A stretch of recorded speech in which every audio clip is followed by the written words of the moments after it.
He's my coffee guy, so. Good guy. Get you a...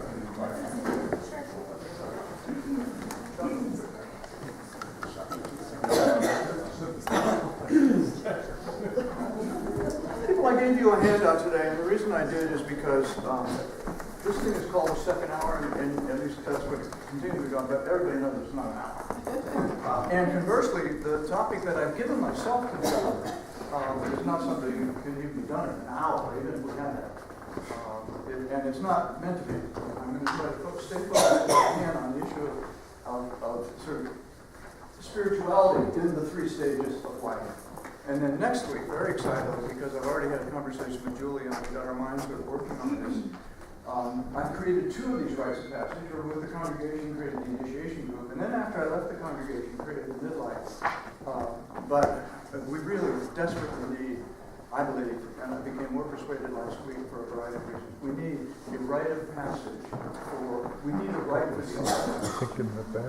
We as a people since 1668, or maybe 1662, have been covenanting with one another to walk together and with our God in the ways that become known to us. And yet, in our culture, Julie and I both went to a program at the hospital, sponsored by hospice. In our culture, we don't have any very powerful way to walk together to our deaths. And if we do, it's mostly at the level of providing emotional support. It is not at the point of saying there's a spiritual soul task to be addressed in this most important time of our life. So that's the goal of these two rites, to get to our thinking about this exciting, and for me, overwhelming notion that we as a congregation could create. An initiation group, I couldn't ask the kids to create it. Midlife, I was not here. Now, I'm not the minister, but I'm here. And so what I'm talking about now is something that we will create. And believe me, there is no other thing like it, I don't think, in our country. So what I'm going to try to do, I cannot do this without giving you some introduction how I got into the issue of spirituality in the Protestant context. And very dramatically, I want to say, as compared to theology in the Protestant context. And then once I've laid that foundation, I'm going to talk briefly about spirituality for adolescents. I hope Parker may be in, and I hope many of you heard Parker's statement of faith, because his statement of faith was absolutely perfect for age-appropriate or what one should know about the Spirit when you're an adolescent. And then I'll talk a little bit, using quotes from that time, on midlife, and lay out what I created as this midlife passage for men. Someone else was theoretically doing it for women, but in fact she didn't. It means there's a vacuum that this church could fill. And then finally, most exciting to me is to get all the way to the stuff that just has thrilled me recently. What are the soul tasks for the elder passage? So with that, let me start. My hope is, it's 10 of 12 now, or a quarter to 12 now. My hope is to finish my speaking not later than 10 after 12. And then we'll have a little chance to talk. Next week will not be as heavy laden with conceptual material. It'll be more like design work, and will give us more chance to talk.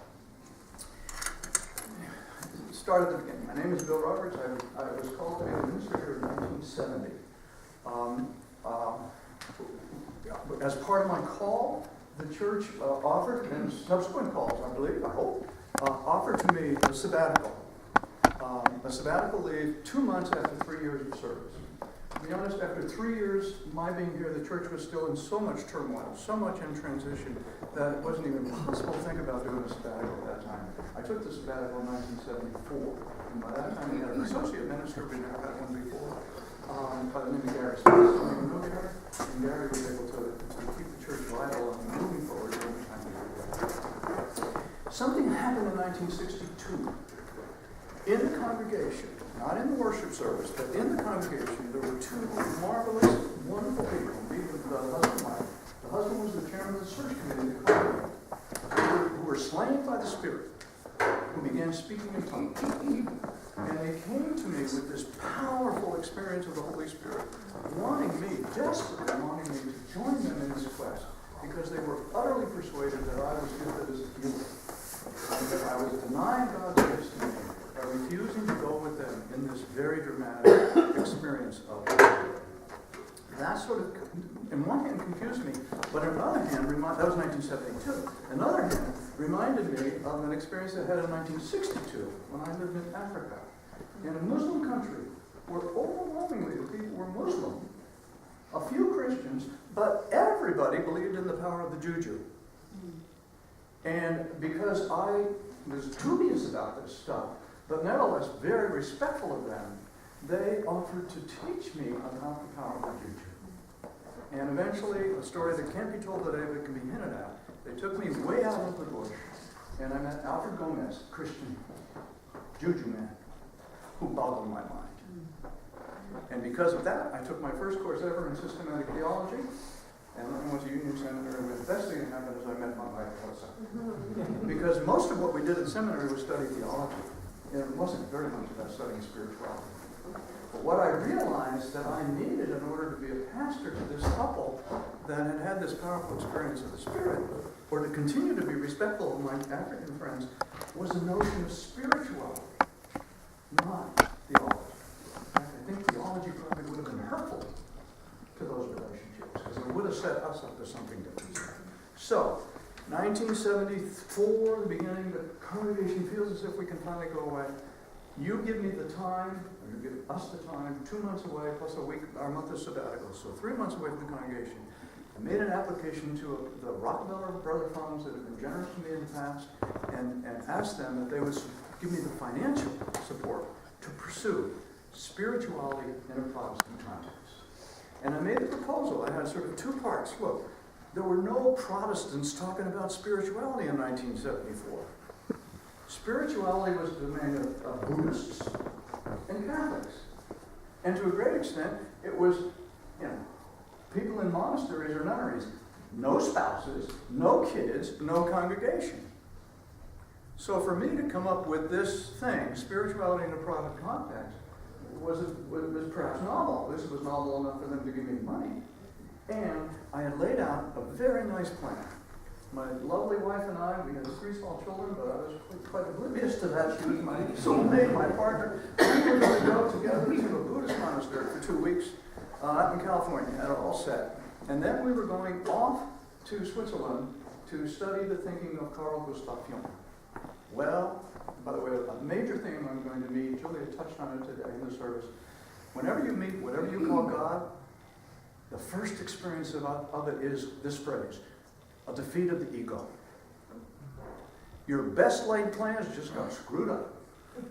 Stuff you know is right doesn't work. And that dear woman said, no, I think I better take care of our kids.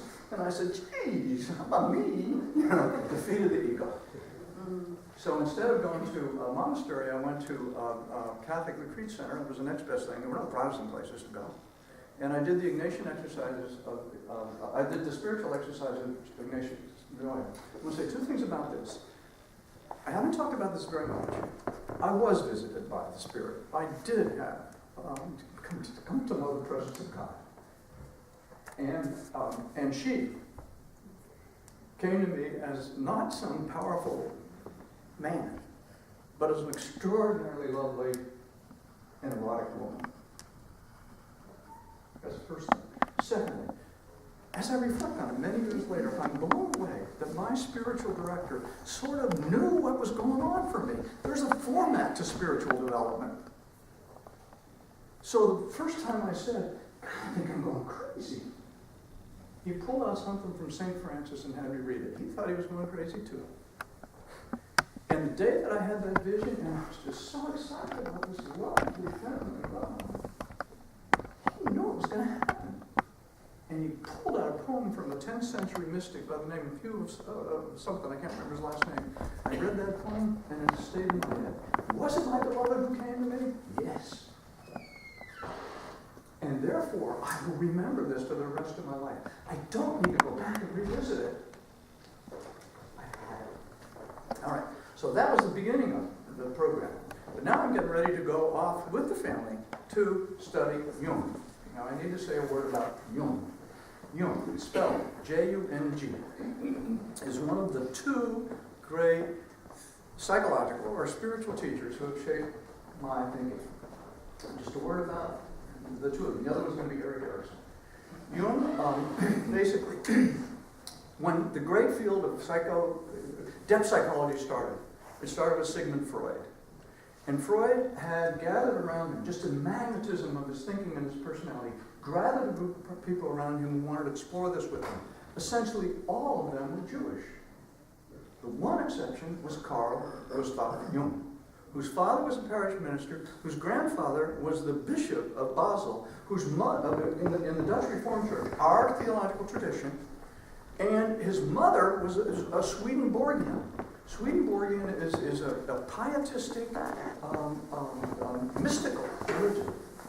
And he became very, very important, not only to Freud, but eventually he became important to me. And so I was so excited, we were headed off for me to spend 3 months, basically, it's vacation and thing. It wasn't as if I was going to study every day, but I was really determined to figure this stuff out because I thought Jung would help me. I quickly learned about Erikson, because I'm going to come back to him. Erik Erikson actually was raised in Denmark, and I think a lot of us just assumed he was Danish. In fact, he was Jewish, like almost all the other Freudian analysis. And what Erik Erikson did was not just to take Freudian thought and apply it the way Freud did, but expand it over the stretch of a lifetime. He wrote a book in 1950 called Childhood and Society, and he laid out these 8 stages of life. And by the way, I don't know to do with the initiates, but we always, when we work with the initiates, we, as a part of getting them to see life as more than just adolescence and anxiety, we stretch out the 8 stages of life. So I'm going to use Jung and Erikson throughout this. And I am ready to go. I have my books packed. I have the kids packed. Actually, Melissa did that. This is part of spirituality in a Protestant context, man. You got something to help you. And I'm ready to head off. And I'm literally, it is like 2 weeks before. And there's 5 girls in the pastor's class, confirmation class. Maybe some of you went to confirmation class.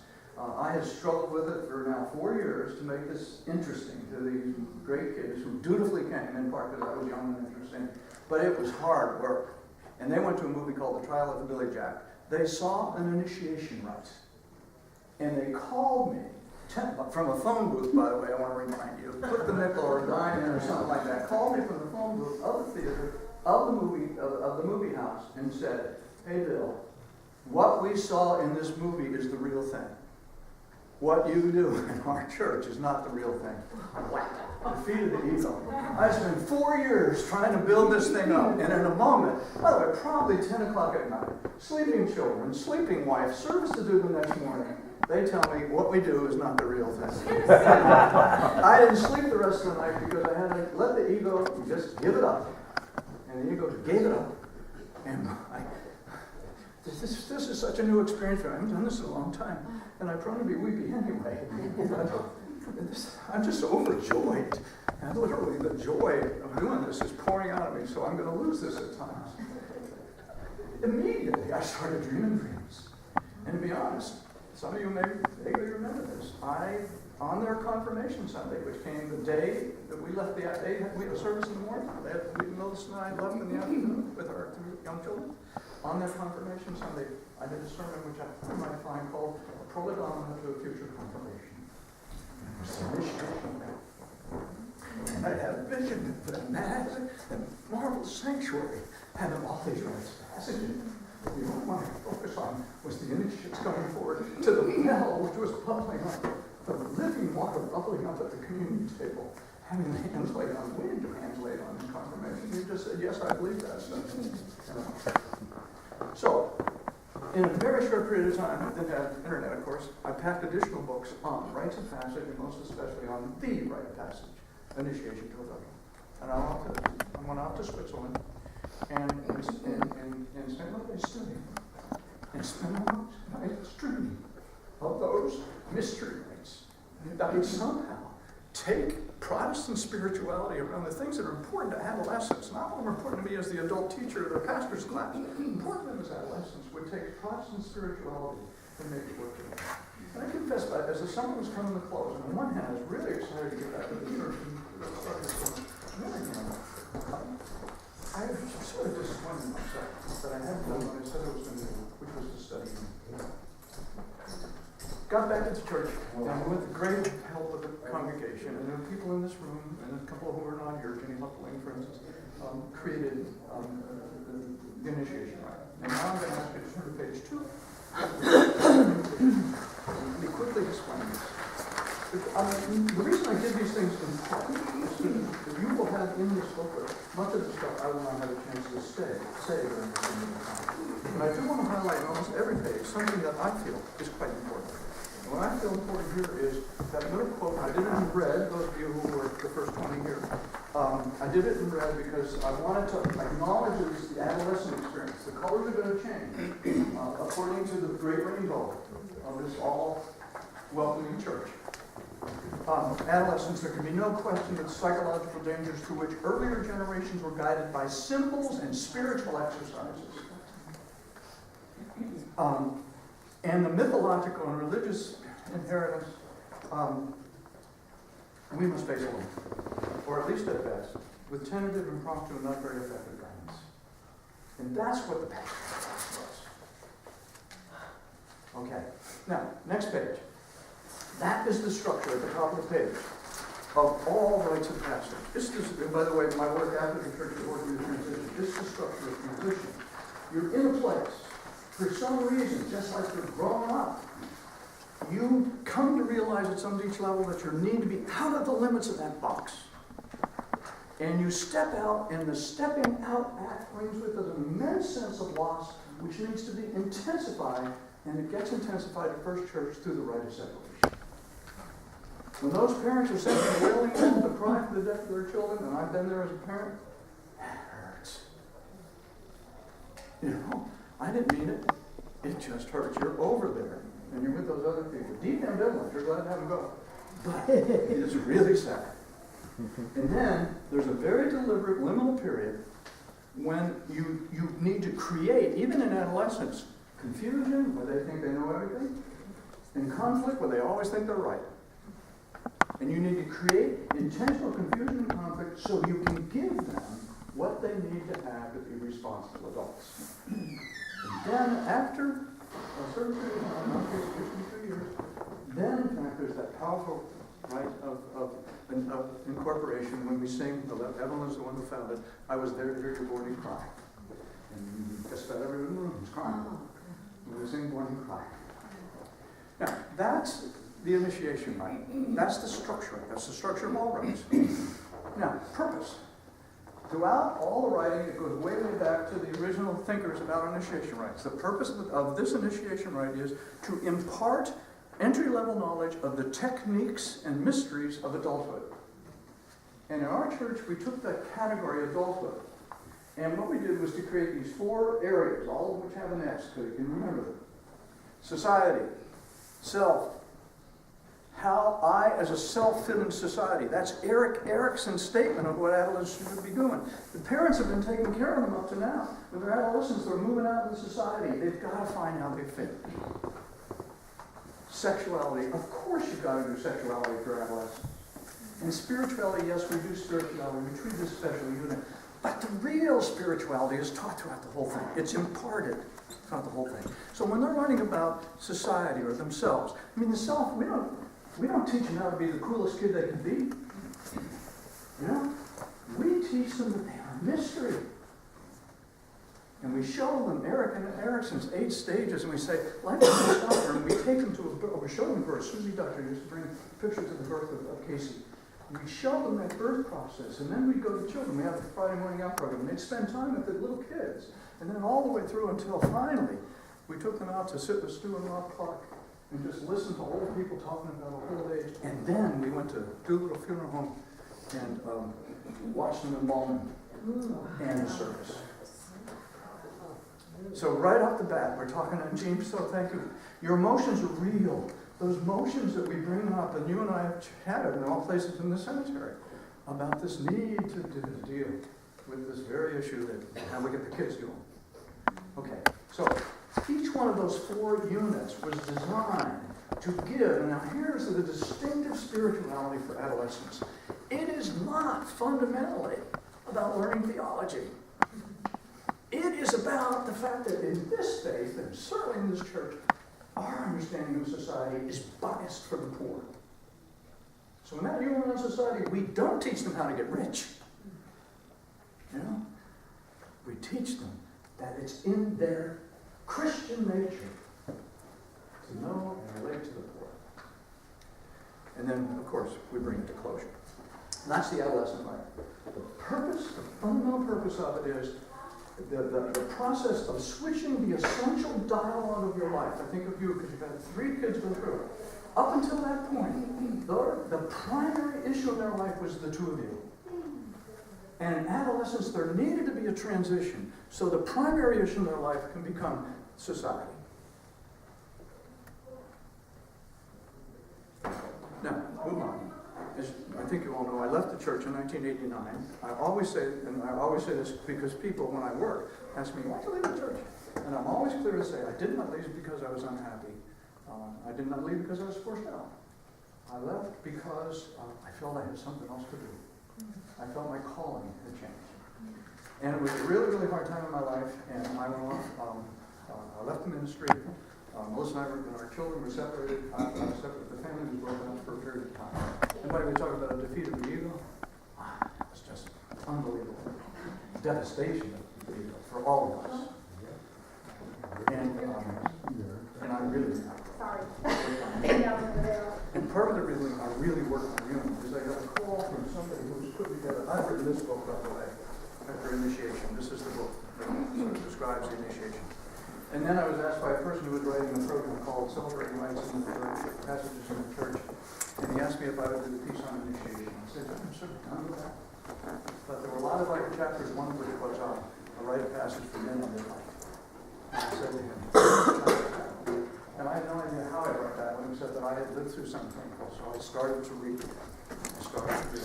And now, if you'll turn to page 3, here we go.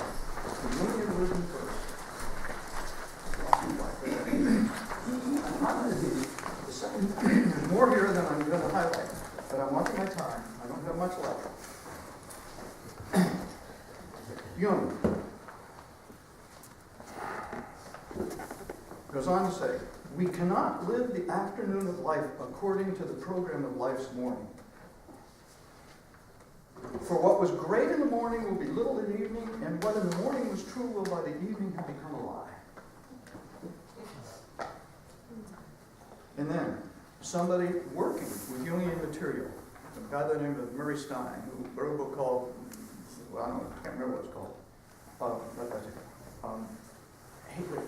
I just saw someone out of the corner of my eye, and I wanted to do something. Because every now and then something happens in our church, and because we're doing a million other things. Parker Davis is here. He was the one initiate last year from our church. The one. And he gave his statement of faith in the Sunday morning service. And it was the perfect statement of Protestant spirituality for an adolescent. It was just absolutely beautiful. I don't know exactly what you said that day, but I remember being so profoundly moved by it, because part of what you said is, I don't quite know what I believe. Dan Bacon, some of you know, maybe remember the Bacon family. I'll never forget his statement of faith. He said, I'm not so sure about this. This is the way he said it. I'm not so sure about this God thing. He said, I've been praying to God to get me a girlfriend for so long. Now that is appropriate Protestant spirituality. Is anyone saying, yes, I believe in the Apostles' Creed? Okay, let me continue on. So, now, back to this page that I'm on, midlife. I'm so glad I caught you over there, Parker, because after you talk to that man, he knows a lot about what it's like to be a healthy adolescent. A guy by the name of Murray Stein wrote a book in which he laid out sort of the tasks that men need to accomplish in their life. And this is what they are. I think you get this he writes it there, but you'll get it yourself more clearly on the next page. The first task is the breakdown of the persona. Think me. I spent all my first 25 years creating a notion of myself as a responsible father, as a good wife, a good husband, and as a successful minister of the church. Something I needed to grow beyond caused me to break down the persona. Defeated the ego. And when that happens, then you move into this uncertain liminal time when you don't know if you're coming or going. And when you're in that uncertain liminal time, look at your page again, you have these two great psychological encounters. The psychological encounter, I'm speaking the male language first, the psychological encounter with the Anna, the feminine, not a woman, the feminine in your own psyche. And the psychological encounter with your own shadow, that stuff you've repressed. And that's what makes it, if it's being dealt with well, so profoundly destructive and disturbing. Constant defeat of the ego. Final stage, when you come back together, when you're ready to put yourself back together, you're ready for a new soul task. And that's the final soul task, the dialogue with the self. Now, what is this thing, the self? I do whole days lectures on this. Not lectures, workshops. But I'm going to give it to you in the simplest possible form. The self, that's on the page there. According to Jung, this is page 5. Thank you. Okay. 1920, Jung, coming out of his own midlife crisis. One of the first things he writes is a book called Psychological Types, the basis for the Myers-Briggs. And in it, he says, I now distinguish between the ego and the self. The ego is the center of consciousness. The self is the center of the totality of my being, the conscious and the unconscious together. And then the person at the bottom of the page is Edwin Edinger, who begins to talk about the encounter with the self. And he says it this way. It's a transpersonal, it's bigger than me alone, transpersonal center of obscure intentionality. I'm doing things I don't even know why I'm doing them because I'm blocked from them. And latent consciousness, that is to say, latent means it's sleeping, but it can be waked up. And the workshops that I've done for 25 years have to do with that something. Understanding one another so we know the obscurities of our intentionalities, and then beginning to realize that all of us have these unconscious landscapes underneath there that can be brought up to consciousness so we can begin, in fact, to live our lives with our eyes open. And this was just so powerful, this quote, especially the one from Edinger, he says at this point, the discovery of the center, which God called to you, is the discovery of an extraterrestrial intelligence. Men no longer live alone in the psyche and the cosmos. The vicissitudes of life have new and enlarged meaning. And then this marvelous thing you touch on it, dreams, fantasies, illness, accident, coincidence become potential messengers from the unseen partner, capitalized, with whom we share our life. And then that great sentence. At first, the encounter with the self is a defeat for the ego. And yet, if you read on, it's the encounter with God. I want to just touch on page 6, because clean up things come in, and so this is where it would be pointed out in the reading of our church. Sometime, I guess in January 1987, we used to do these workshops in this marvelous space, like that, square space, unbelievable. We used to have these weekend retreats. We did one on humor with you, maybe I remember, when you were the moderator. And humor and humanity, the same word, of course. We were doing a retreat on identity and intimacy using Erickson, the stuff that we did with the initiation program. And Ginny, and I'm going through the laying out the stages, and Ginny says about adolescence, you know what, I don't think my adolescence was mostly concerned about identity. I think that's a male issue. I think Erickson's writing for men, not women. And talk about a defeat for the ego. Hey, I don't know. What are you doing here? But fortunately, Ginny had a number of women, I've no doubt there's some in this room who sort of went right off with her and said, boy, those guys don't get it. And by the time they came back, and the men, by the way, we had to talk to one another then too. That was and by the time they came back, basically what we had come up with was the format that you see on page 6. That for women, the primary issue in adolescence is intimacy. Intimacy in the sense of being connected, relationship. For men, it is identity. How do you fit in the world? Then it's generativity for all of us, and the midlife issue for men becomes intimacy. And for women, to a great extent, is identity. Now, nobody fits into a block like this so clearly, but that's an incredible adaptation of the marriage, which is the wisdom of this congregation. It's a little lost right now, but it's got to be recovered. All right. Now, here we go to the elder passage.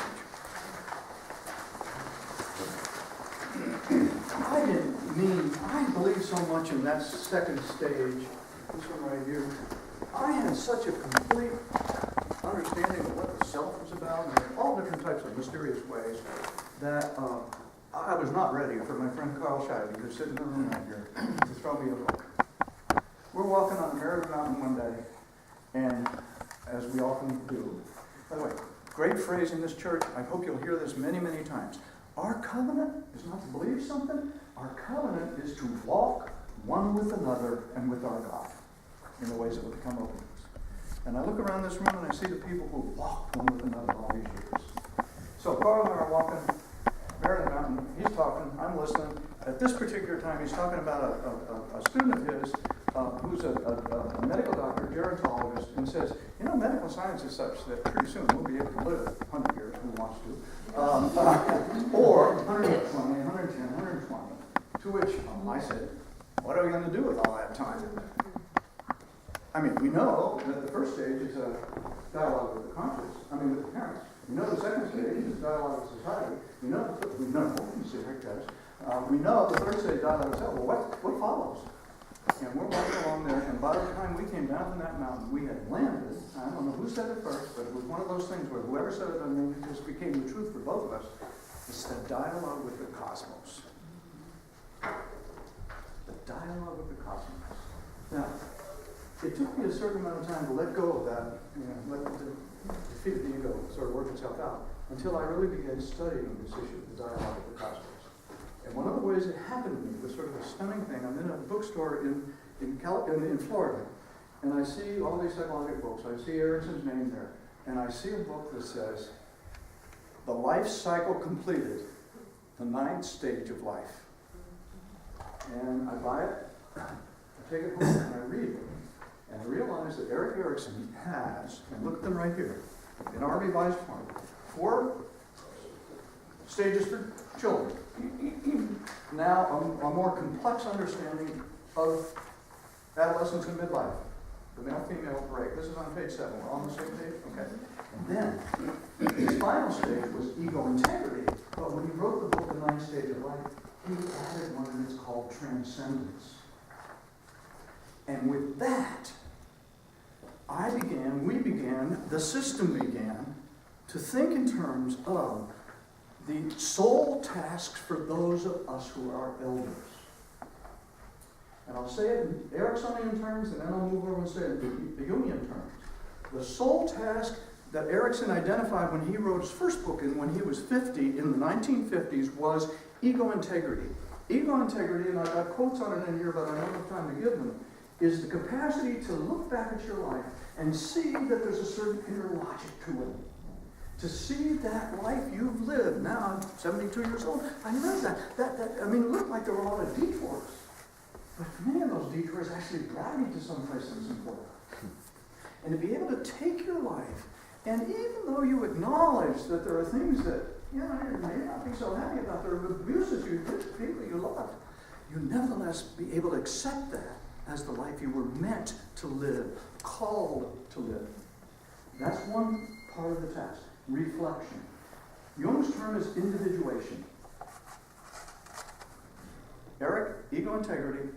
Jung's term, individuation. You get a lot of quotes in there that sort of play that out. But individuation, to say it slightly differently, is knowing that the life I've lived is the one I, as an individual, was meant to live. It wasn't dictated by my parents or society or anything else. It was me. All right. Now, go to the more exciting one. To be exciting. The other one is Erik Erikson, experiencing transcendence. Jung, encountering eternity. I did a program for the Jung Society. Mark was there.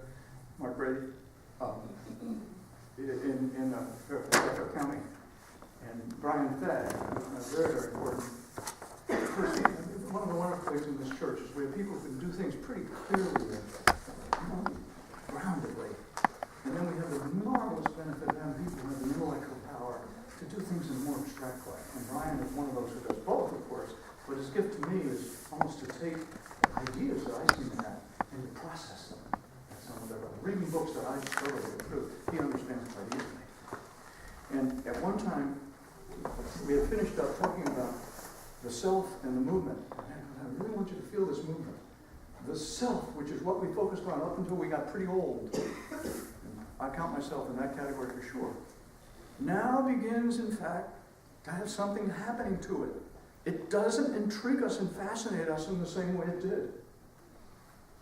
And we feel ourselves, the psyche is, the spirit is calling us to move to another stage, to dialogue with the cosmos. And I went on and I sort of explained that in a number of ways. And Brian, bless his magnificent soul, took a sentence that I had used to end my little presentation. And I said, therefore, the second task, the second soul task of being adults, of being elders, is to take the individuality self and place it gently in the cosmos. And Brian, when the question and answer came, just said,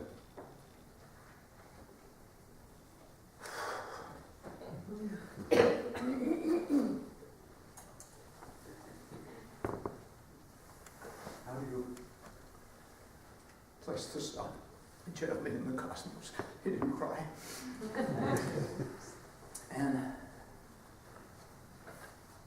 I answered some quick off-the-cuff answer. And then we began to think about it together.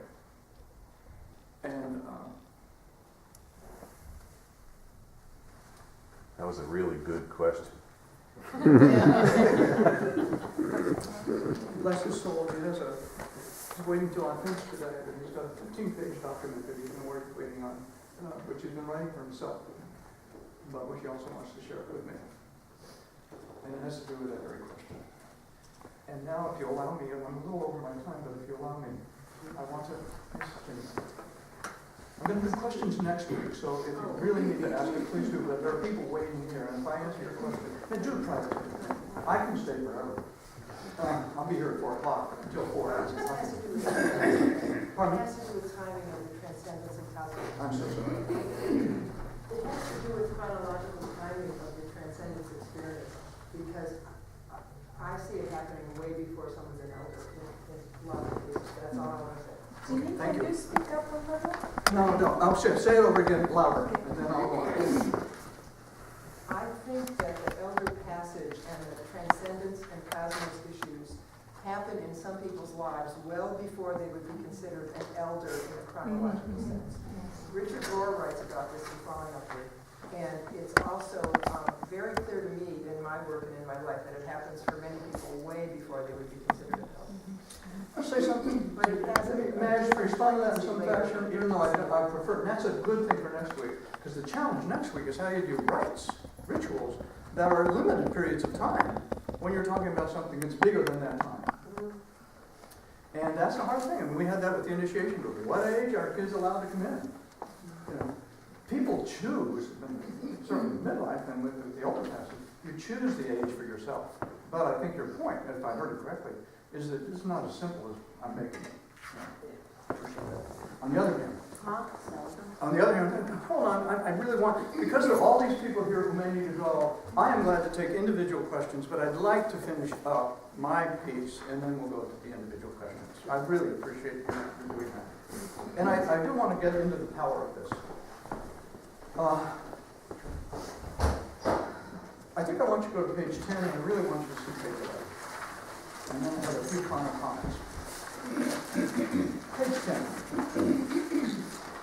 Jung, writing an amazing book which he wrote after he went through an elder crisis. He was unbelievably sick, he couldn't function. He pulled himself out of it once again by writing a book. And the book is called Answer to Job. And he talks about moving from individuation to the cosmos. And this is the way he does it. It's the words in purple, if you have that.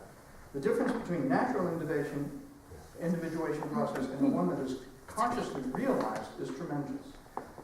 So to be aware of what's going on is tremendous. And then he goes then he says, including all the different insights you get by being aware, including insight into the connection between the self, that symbol of wholeness, and the collective unconscious, the wisdom of the ages, the cosmos in which the self rests.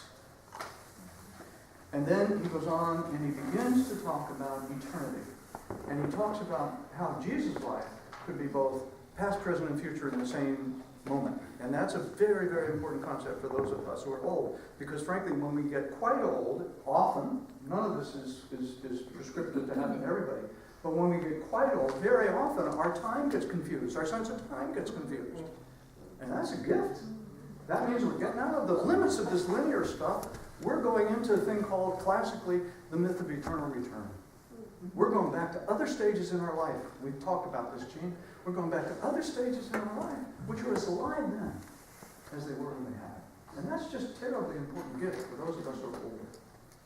Now, I want to go on and I'll just sort of explain this and then I simply want to draw on how powerfully this is elder spirituality. This is Jung on page 16 in his famous book, Memory, Dreams, and Reflection, written late in life. Page 11, forgive me. 11. 15 is neat, though, isn't it? Didn't you like 15? It's barely there. It's in the lost in the mist. Jung had a vision himself, and as he begins to talk about it, he's overwhelmed with the experience. For me, the presence of sanctity had a magical atmosphere. I feared it might be unendurable to others. Parker, if I can go back to you, I think often, because of what you did on that day, this is the type of stuff you can sort of vaguely know it's out there, but it's not important in your life yet. Okay.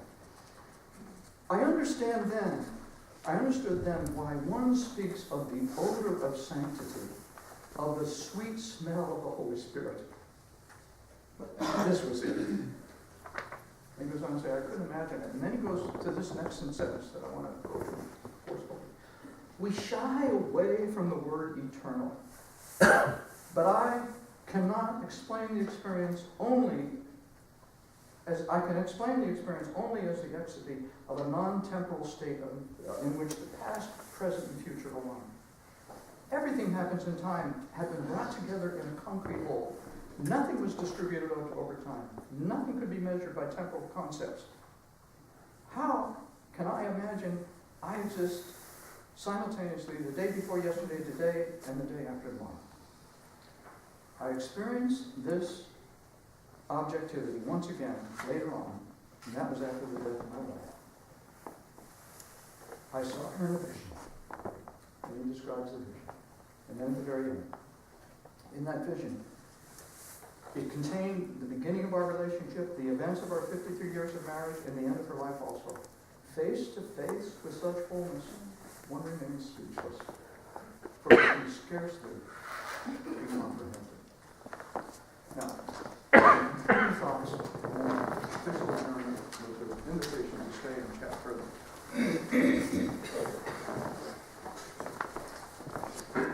Life's vicissitudes, messages from the unseen partner from whom we share our lives, including terrible, terrible tragedies. Our son David, our middle son's dearest, closest friend, a young man named Daniel Van Houston, died very suddenly. And David was the one called to the scene first. And he was the one who wrote that verse, including Daniel's father, who was somebody in this I know, who is the person who holds the very esteemed chair of theology and science at Princeton Theological Seminary. And frankly, his father's name is Wenzel, and Wenzel doesn't have a theology that could help him ultimately cope with his son's death, because he's caught up in the world of the head and not in the world mostly of the spirit. He's a dear, dear human man. And I, in part because David felt so inadequate, somehow comforting Wenzel, I made a trip to Princeton a week ago Friday and spent the entire day with Wenzel. And before I went, I read his book, which is quoted on the bottom of this page, Perspectives on the Self. a multidisciplinary approach to to personhood.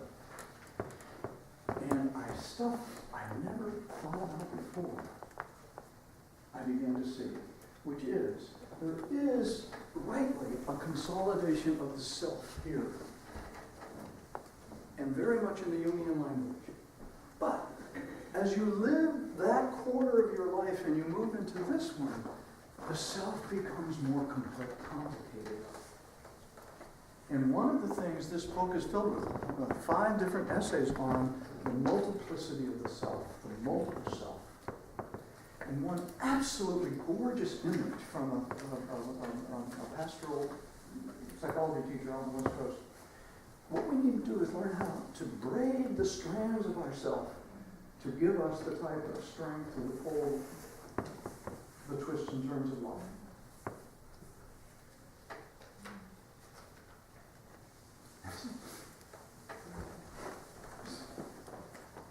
And so when we were crying together, I said, you know how a braid is generally held together with something at the end, a little rubber band or something? I think as we approach death, we need to take that band